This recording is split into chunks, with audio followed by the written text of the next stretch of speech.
තුල මා ගැන තිබුණු අවබෝධය නිසාම තමයි 30 අවුරුදු යුද්ධයක් අවුරුදු 4කදී නිමා කරන්න පුළුවන් වුණේ. මම මේ රටේ తాවකාලික බාරකාරයා පමණයි. නමුත් ජාතිය වෙනුවෙන් මට තියෙන බැඳීම දින හෝ මාස ගණනකට සීමා වෙන එකක් නොවේ. මගේ අතින් අල්ලගෙන විශ්වාසය පළ කරන ජනතාව රට පුරා යනකොට මගේ අතට එන දරුවන්ගේ අනාගතය ගැන මට අසීමිත වගකීමක් තියෙනවා.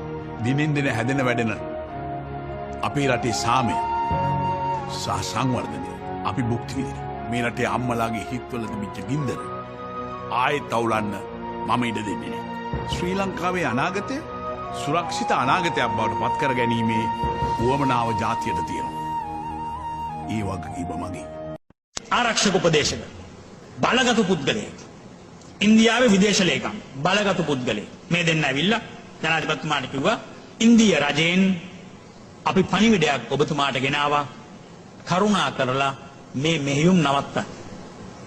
මමත් ගෝඨාභය රාජපක්ෂ මැතිතුමත් අපි දෙන්නට හිතා ගන්න බැරි වුණා ජනාධිපතිතුමා මොනවා කියයිද කියලා. ඉතින් අපි දෙන්න නිහඬව බලාගෙන ඉන්න ඇරෙන්න අපිට වෙන කරන්න දෙයක් තිබුණේ නැහැ. ජනාධිපතිතුමා මම හිතන්නේ එක මිනිත්තුවකට අඩු කාලයක් තුළ එතුමා දැඩි ස්වරයක් ගත්තා. ඔබට ඕනනම් පුළුවන් මේ රට ආක්‍රමණය කරන්න. ඔබට ඕනනම් පුළුවන් ඔබ අර 1987 88 දැම්මා වගේ ආහාර දාන්න. ගුවනින් ගනන්න. හැබැයි මතක තියාගන්න මම මේ කාරණේ ත්‍රස්තවාදය ඉවර කරනකන් නවත්තන්නේ. මටත් ගෝඨාභය රාජපක්ෂ මහත්මයාටත් පුදුම අභිමානයක් ආවේ. මොකද ඒක මේ සුවිශේෂී කරුණක්.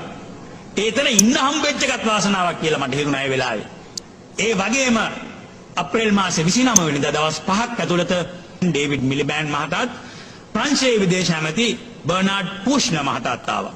මොකද ඒගොල්ලෝ ගෙනාව පණිවිඩය. ඒගොල්ලෝ ගෙනාවේ මුළු මහත් ලෝකයේම පණිවිඩය. පණිවිඩෙන් කිව්වේ කරුණා කළා මේක නවත්තන්න. ඒ වෙලාවේදී ජනාධිපතිතුමා දීපු උත්තරේ තවත් ඉතිහාසගත වන උත්තරයක්. මිලිබෑන්ඩ් මහත්තයාට කිව්වා ඔබතුමා මතක තියාගන්න අපි ඔබේ යටත් විජිතයක් නෙමෙයි.